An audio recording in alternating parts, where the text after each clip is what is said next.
یہ جو بر صغیر پاک و ہند تھا، یہاں پر جو اسلام آیا تھا وہ دعوت اور تبلیغ کے ذریعے آیا تھا، مسلمانوں کے اخلاق اور کردار کے ذریعے سے آیا تھا۔ لیکن ملائیشیا، انڈونیشیا، اس پٹی میں جو اسلام آیا وہ مسلمان تاجروں کی وجہ سے آیا۔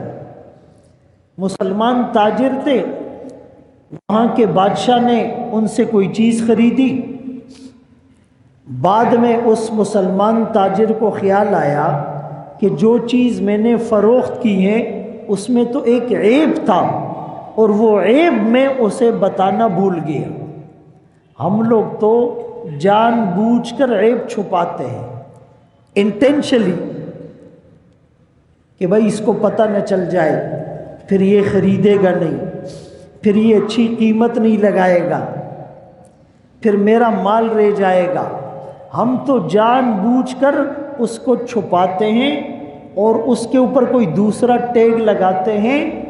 لیکن وہ مسلمان، اس کی سوچ کہ بھائی میں رسول اللہ صلی اللہ علیہ وآلہ وسلم کا امتی ہوں، میرے اس غلط طرز عمل سے میرے دین پر اور میرے آقا کے دین پر بات آئے گی،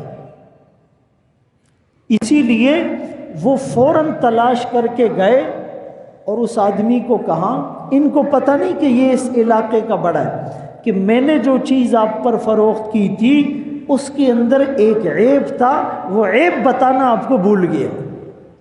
وہ حیران ہو گیا، اس نے کہا یہ کیسا تاجر ہے جو خود اپنے مال کا عیب ہمیں بتاتا ہے۔ ہمارے پاکستانی معاشرے میں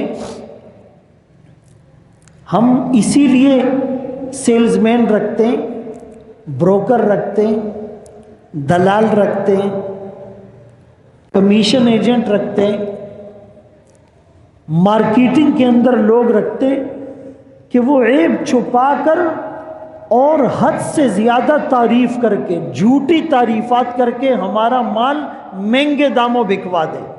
ایسا ہے یا نہیں؟ تو میرے محترم دوستوں، بھائیوں، بزرگوں، ایک وہ مسلمان تھا جو اپنے مال کے اندر عیب خود بتایا کرتا تھا۔ امام ابو حنیفہ رحمۃ اللہ علیہ تاجر تھے، کپڑا فروخت کرتے تھے۔ ایک دن دکان معمول سے کچھ پہلے بند کر کے جانے لگے، تو پڑوسی نے پوچھا خیریت تو ہے؟ آج آپ جلدی دکان بند کر کے جا رہے ہیں، گھر میں کوئی ایمرجنسی ہو گئی؟ کہنے لگا نہیں، آج موسم ابرآلود ہے، کلاؤڈی موسم ہے، بادل زیادہ ہے، اندھیرا ہے، چیز صحیح نظر نہیں آئے گی، اس کا عیب نظر نہیں آئے گا، گاہک کو دھوکہ لگ جائے گا، نقصان ہو جائے گا، گاہک کو نقصان سے بچانے کے لیے آج دکان جلدی بند کر کے جا رہا ہوں۔ ہمارے یہاں کیا ہوتا ہے، کپڑے کی دکانوں میں جب گاہک جاتا ہے اور جب یہ کپڑا ایسے پھینکتا ہے نا تو اشارہ کر دیتا ہے، وہ بٹن آن کرتا ہے، اوپر سے پڑک پڑک ساری لائٹیں آن ہو جاتی ہیں۔ آپ بات سمجھ رہے ہیں؟ 2 روپے کا کپڑا بھی 100 روپے کا نظر آتا ہے، اور آدمی کہتا ہے یہ پہن کر تو میں ایونٹ میں اور شادی میں جاؤں گا، سب کی نظریں مجھ پر ٹک جائے گی۔ دھوکہ دینے کے لیے لائٹنگ کا ایک نظام بنایا جاتا ہے میرے دوستو۔ اسی لیے تو آج ہمارا یہ حال ہے۔ بہرحال میں عرض کر رہا تھا، وہ بادشاہ حیران ہو گیا، ایسا تاجر جو خود اپنے مال کا عیب مجھے بتا رہا ہے۔ اس نے کہا تم ایسا کیوں کرنے لگے؟ کہا ہمارے نبی نے ہمیں یہ تعلیم دی، ہمارا دین ہمیں یہ سکھاتا ہے۔ اس نے کہا اتنا اچھا دین، اتنا پیارا نبی، اتنی خوبصورت تعلیمات، لو بھائی مجھے بھی کلمہ پڑھاؤ، میں نے بھی اس دین میں داخل ہونا ہے۔ وہ مسلمان ہوا، اس کے ماننے والے سب مسلمان ہو گئے۔